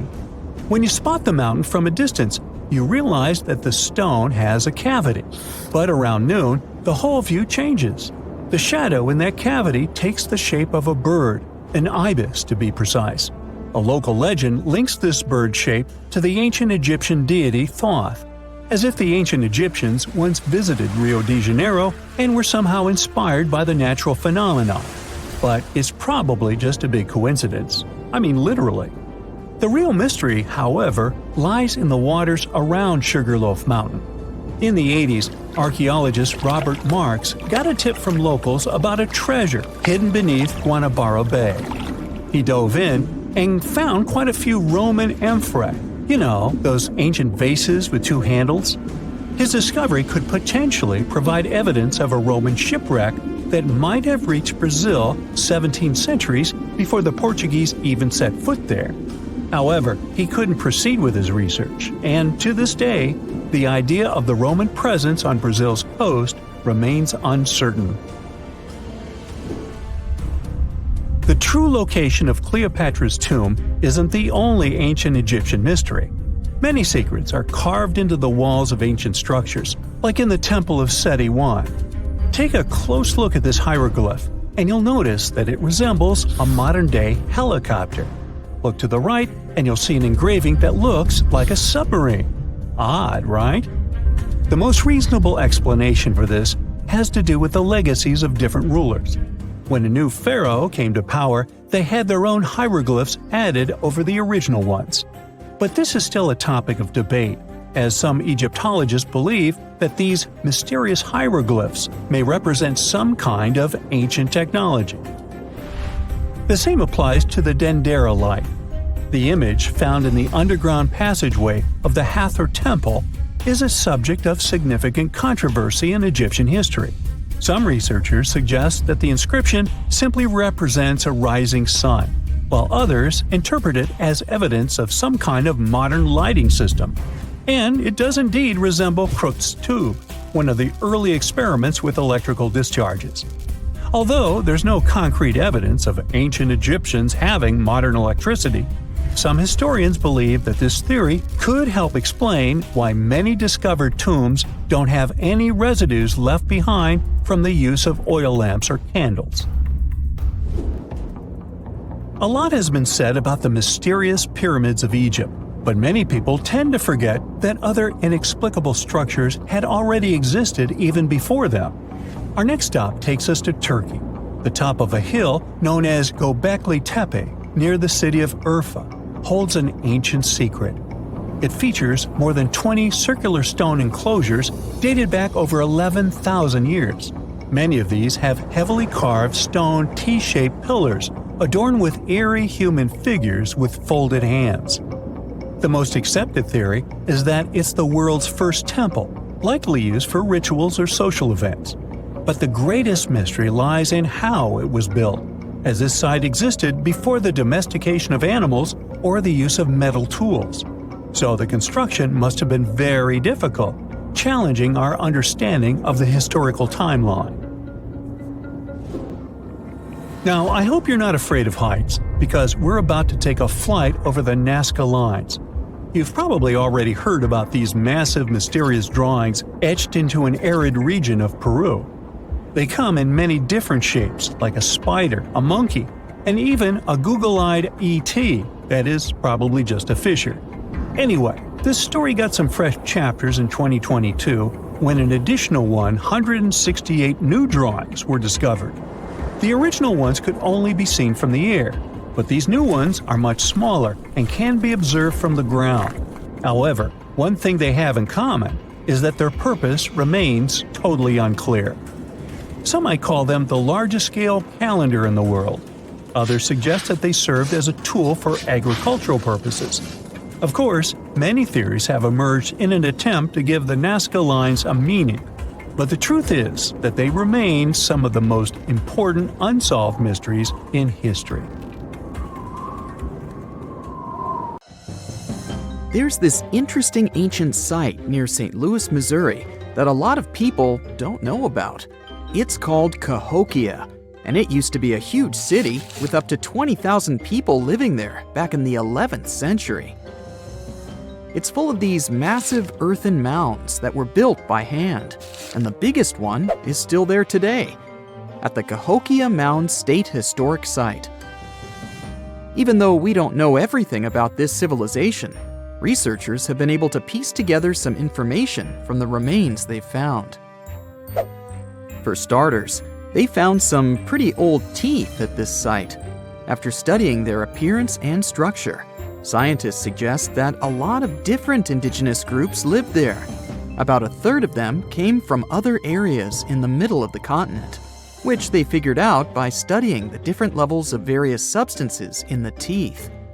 And get this, the way the mounds are arranged shows that this was actually a planned-out city, not just a bunch of villages grouped together.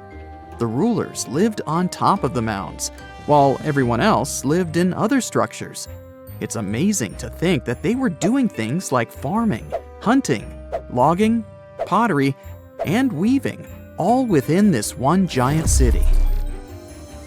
Right in the middle of Cahokia, there was this giant mound that was about 100 feet tall, and around it, there was this huge wooden fence. Inside the fence was the city center, which had a big open space called a plaza. Archaeologists think that the plaza was designed to represent the 4 cardinal directions of the world. It was like the people who built it wanted to create a place that was in harmony with the universe. The center of the city was where they held ceremonies and events, and it was such a big deal that people from outside Cahokia would come to be a part of them too. What became of this city? Hard to tell.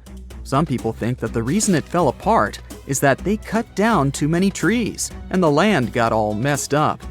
Other scientists believe that's not true because the soil was still in pretty good shape after the city was gone. The Europeans were not even around at that time, so they couldn't have influenced the downfall of Cahokia either. There's also one theory that suggests there were fights with other communities that caused the city to collapse. These days, there are over 65 preserved mounds, and you can even climb the steps of the tallest one. The best part is that local authorities are thinking of making it a national park, so you should totally plan to visit before it gets too crowded. Mohenjo-Daro is another lost ancient city that's still surrounded by mystery. Located in modern-day Pakistan, it was a city that flourished during the Bronze Age, and it was extremely advanced for its time. It had things like water systems and fancy architecture that other cities didn't have back then. Despite these features, it's not as well known as other ancient cities, like those in Egypt or Mesopotamia. What's even weirder is that at some point, the city was abandoned, and no one knows why. Archaeologists found the city in 1911, but it took a while for them to realize how important it was. Eventually, they uncovered a lot of really interesting things about the city, like its advanced sanitation system. Excavations uncovered over 700 wells, as well as private baths and a large communal bath. Remarkably, even private homes had toilets, and waste was efficiently disposed of through a citywide sewage system. They also had a lot of trade connections and made some really beautiful objects, like pottery, jewelry, and figurines that were sold all over the region. Despite its amazing culture and knowledge, scientists have yet to figure out why the city was abandoned. Some people think changes in the nearby river might have had something to do with it.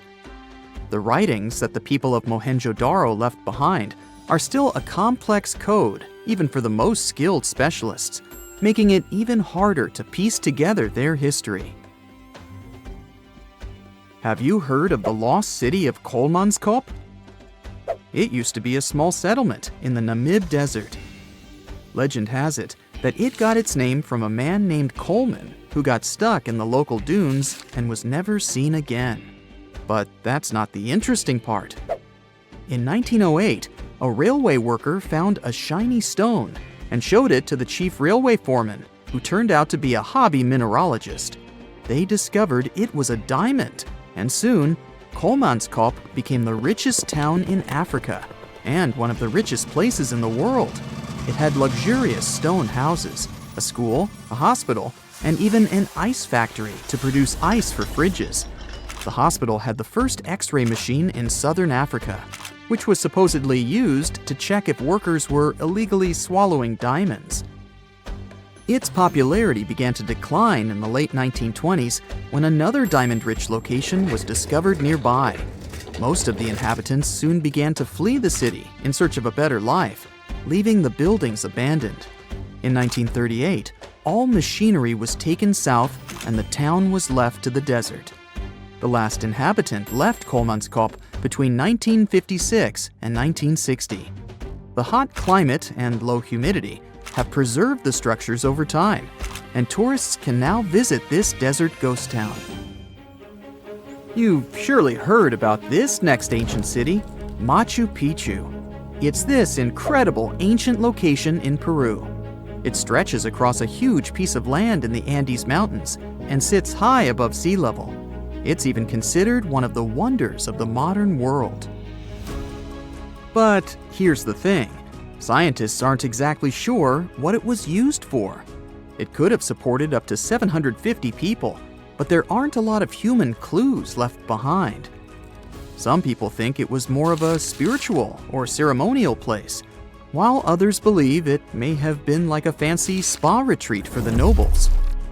The extensive terraces might mean it was used for crop testing or as a trading hub. And there's even a theory that it was used as a prison because they found a cell-like area too. It's amazing that even today, archaeologists and historians are still puzzled about how it was built. Did you know that they probably didn't even use wheels for transportation? And those massive granite rocks were somehow pushed up the steep Andean mountains, even though most of them weighed a lot. Some historians think that hundreds of people worked together to push each rock up the peak. The huge stones at Machu Picchu are also so close together that you can't see any cracks between them. It's pretty cool because it also makes the area safe during earthquakes, which is important since Peru is a shaky country. But how did the stones stay put during all those quakes? They actually move a little bit, but then they go back to their original spot, almost like they're dancing. Some people think wet wooden wedges were used to keep them in place, but that doesn't really add up, considering how big the structures are. Locals back then also seem to have built Machu Picchu without using any pack animals or iron tools. They had to sculpt and put everything together using mostly their hands. Plus, the citadel is built on a fault, so they had to move a bunch of stone and earth to make it flat. Scientists also think that the real construction is actually underground because of the deep foundations and drainage system. In fact, there's a hidden water system that was just recently discovered using 3D scanning. They didn't even use mortar to put the granite blocks together. They were so precise that you can't even fit a sheet of paper between them. One theory suggests that people that lived there used stone tools made of a harder material than the stone they were cutting. In 1975, in Puerto Rico, a farmer saw most of his goats lying lifeless on the ground. He got closer and saw that the animals were stiff and had 2 puncture marks on their necks. Goats were not the only animals that were hurt. Many pigs, cows, and geese lost their lives too. They all had the same distinctive bite marks on their necks, and all had been drained of their vital fluids. The locals immediately jumped to conclusions and blamed dogs, and the authorities didn't bother to do a better investigation and just said dogs had done it without looking for any proof. A couple of days later, though many more animals were found deceased, Among them was a cow that had literally been opened, and it had a lot of scratches on its head. The farmer next door reported that his chickens had been destroyed by something. In just a few weeks, the creature took the lives of 90 farm animals. After some time, another farmer said that 10 of his goats had been drained, 7 had been hurt, and 11 were missing. This time, the authorities didn't waste any time and started the monster hunt, but they had no luck finding the culprit. The incident was all over the local newspaper, and the beast was named the Vampire of Maka. The incident caught the attention of the Agricultural Commission, and scientist Juan Rivera was tasked to solve this otherworldly mystery. His first suspect was a Puerto Rican boa. This non-venomous snake can grow to be a little over 6 feet. Still, its diet consists of only small prey. It's also very shy of humans and other animals. It avoids bigger creatures at all costs. You're more likely to see fish climbing trees than this boa taking down a whole cow. Near the crime scene, a large cave was discovered, and we all know that weird creatures like living in dark, cold caves. In the cave, they found some crazy-looking bats. As we've seen in movies, bats can turn into vampires, so they must be the culprit. But no, bats were as innocent as they could be. Their favorite food wasn't cows or goats, it was figs. They were peaceful fruit-eating bats that didn't care about animals. Again, the researcher hit a wall. Suddenly, all the terror stopped in July 1975. It seemed like the creature had vanished into thin air, but not for long. 2 decades later, 62 miles from the previous site, more animals were found. A local vet examined them. He was terrified to discover that every animal had 2 precisely cut holes like he had never seen before. The animals were anemic and looked like they'd passed away recently. By the looks of it, the creature's favorite food was goats, and that's how it got the infamous name we all heard of, chupacabra, which means the goat sucker. Dogs, chickens, rabbits, and other animals were not off the menu. In short time, the chupacabra took 1,000 farm animals. Now, this animal had a name, but people still had zero idea about what the chupacabra looked like, which was terrifying. In Canovanas, Madeline and her mother reported seeing a weird creature that could have been the chupacabra. They said it had been walking on 2 legs like a human and resembled a kangaroo. They mentioned that the monster also had spikes on the back, no ears, large dark eyes, and 2 holes for a nose. It had 2 arms with 3 fingers. The chupacabra seemed to like Madeline's house because her husband and his coworker found it in the garage. They tried to capture it, but didn't succeed. Madeline later drew a detailed sketch of it. Many people saw the sketch and reported seeing a similar creature. They claimed it had strong legs and wings and smelled like sulfur. Take all these descriptions with a grain of salt. If they'd been true, they would have been all over the news. But still, keep in mind these descriptions. They will be important later in the story. In 1976, on some talk show, they talked about the chupacabra, and the show quickly went viral. Soon, people started reporting having seen a similar creature in Florida and Mexico. Many said that the stories were like a unicorn rodeo. They were totally made up. In Mexico, 2 skeptical inquiries, Patricia and Mario, laid traps around those farms where the chupacabra had allegedly been seen. They caught some animals in their traps, but no sign of the goat sucker. They only captured wild dogs. The police stated that the chupacabra was just a wild dog, not a mythical creature. And still, in the next 5 years, there were numerous sightings of the chupacabra worldwide. On the 13th of August of the year 2000, a farmer from Nicaragua found 25 of his sheep and 35 of his neighbor's sheep hurt. So he decided to take the matter into his own hands. One night, he was patiently waiting in the pitch-black night for the creature to appear.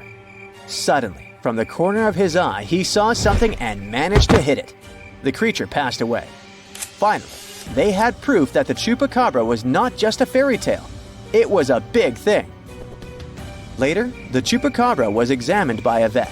The vet was shocked because he had no idea what the creature was. Remember Madeleine's description?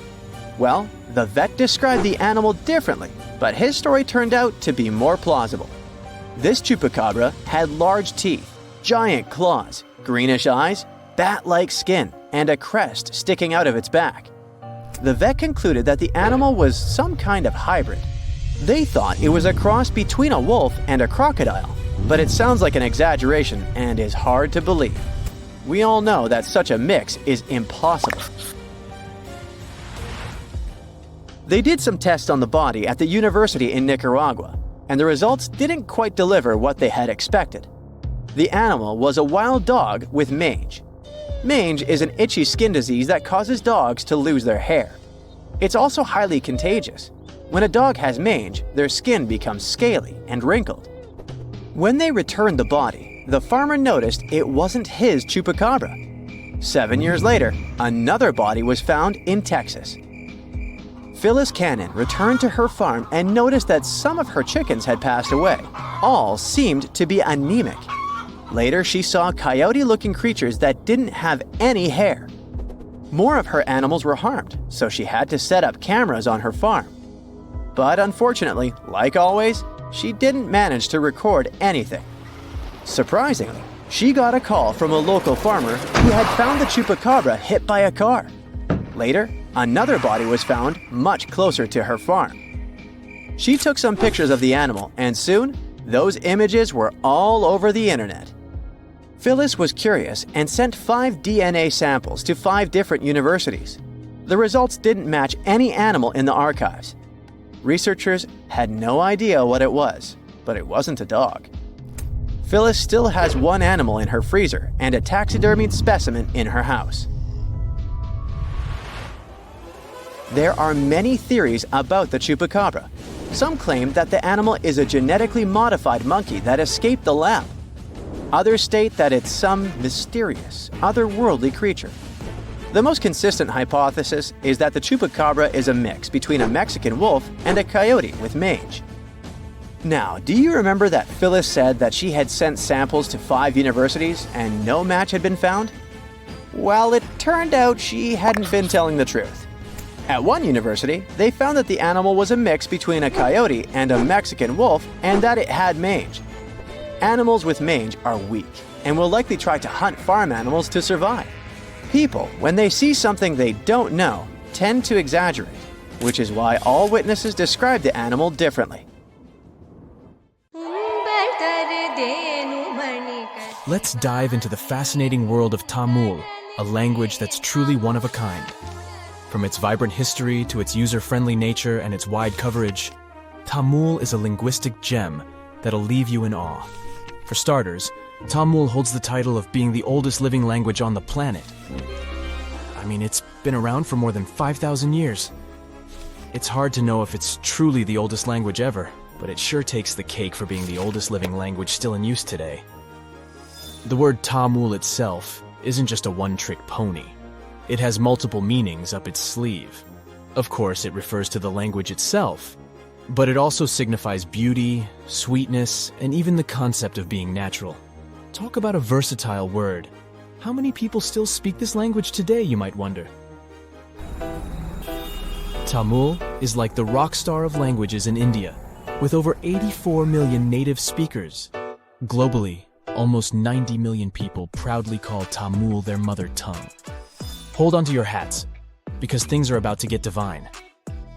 In India, you'll find a temple dedicated to none other than Tamul Tai. Now, Tai means mother, and this deity is considered the personification of the Tamil language as a loving and nurturing parent. This language is also not just limited to its homeland. It's a language that has spread its wings across its neighboring areas.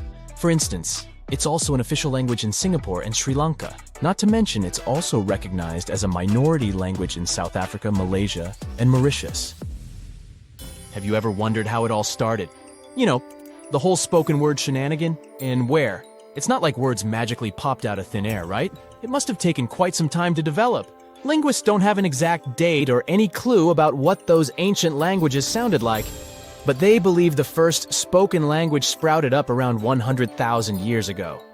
Unfortunately, since written language only came about 5,000 years ago, we don't have much info on what those early languages sounded like. All we know is that they're somehow related to the languages we speak today. Earth is one massive place. We're talking over 7,000 spoken languages among a population of over 7 billion. Sounds like a lot, right? Well, historically speaking, that's not too many. In fact, many languages are gradually fading away, being replaced by their respective countries' official languages.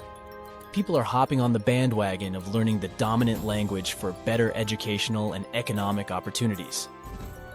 Eventually, we might end up with a global language to rule them all. At the moment, the most used language in the world is English.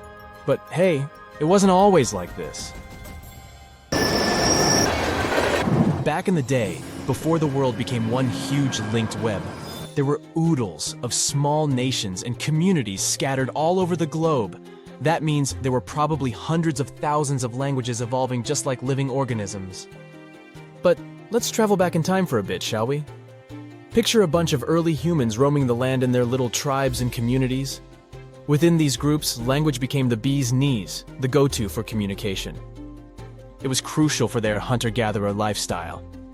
This language thingamajig allowed them to hunt like pros, multiply their numbers, build cool stuff, and survive in all sorts of gnarly conditions, even at high altitudes.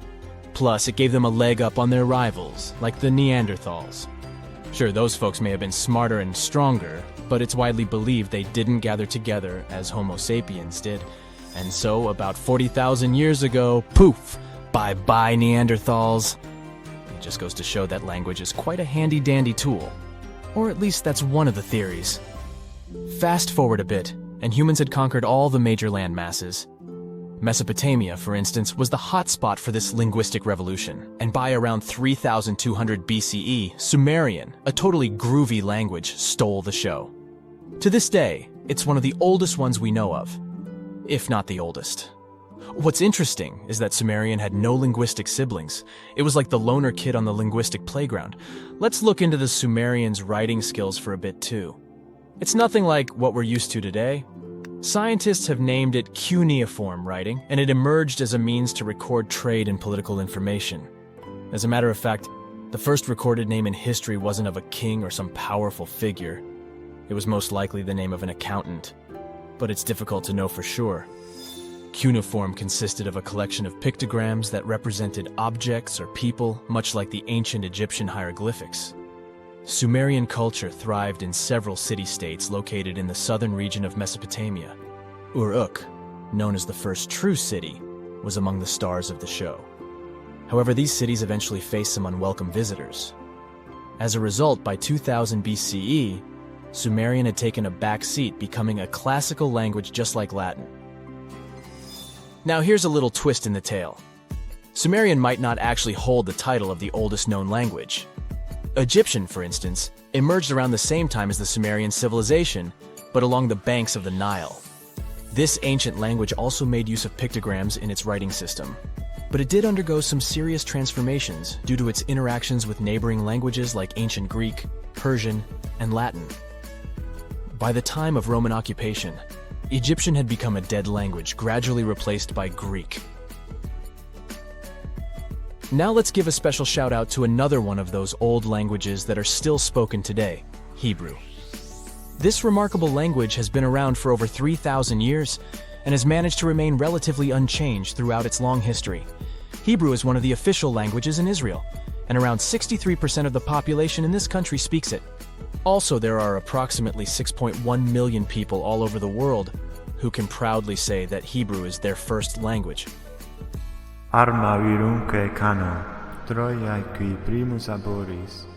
We can't finish up this list without mentioning the amazing Latin language. It all started in this place called Latium in the old Roman Empire, and that's how it got its name. Back in the day, Latin was the fancy language for all well-educated folks. But here's a fun twist. The Latin of yesteryear was a bit different from what we can check out in ancient books today. The alphabet they used was a total rebel, and they even wrote from right to left. Talk about turning the writing world upside down. But over time, they realized it was more fun to go from left to right. Latin literature? Oh boy, it's considered the creme de la creme of ancient writing. You know, the kind that scholars and bookworms go crazy for. If there were an Oscar for ancient literature, Latin would be cleaning up all the awards. Latin was also like this ancient influencer. It's been around for so long that it has influenced a bunch of modern languages. Many English words are either straight up taken from Latin or have been heavily influenced by it. More so, Latin has even spawned a family of languages called Romance languages. No, not about love stories, chocolates, and flowers. Romance languages are the offspring of Latin, thanks to the not-so-gentle nudge of the Roman Empire. We're talking about languages like French, Spanish, Romanian, Portuguese, and Italian. But here's a bummer. Latin is considered a long-gone language. It's frozen in time, like a linguistic time capsule. While living languages like English keep changing and growing, Latin is stuck in the past. It had its transformation and alteration phase when it was still spoken, but now it's just enjoying retirement in the linguistic retirement home. Regardless, Latin still sneaks into our daily lives without us even realizing it. You know when someone asks you the time and you say it's 4 p.m., well, guess what? You're speaking Latin. PM stands for post meridiem, which basically means after midday. And AM? That's ante meridiem, meaning before midday.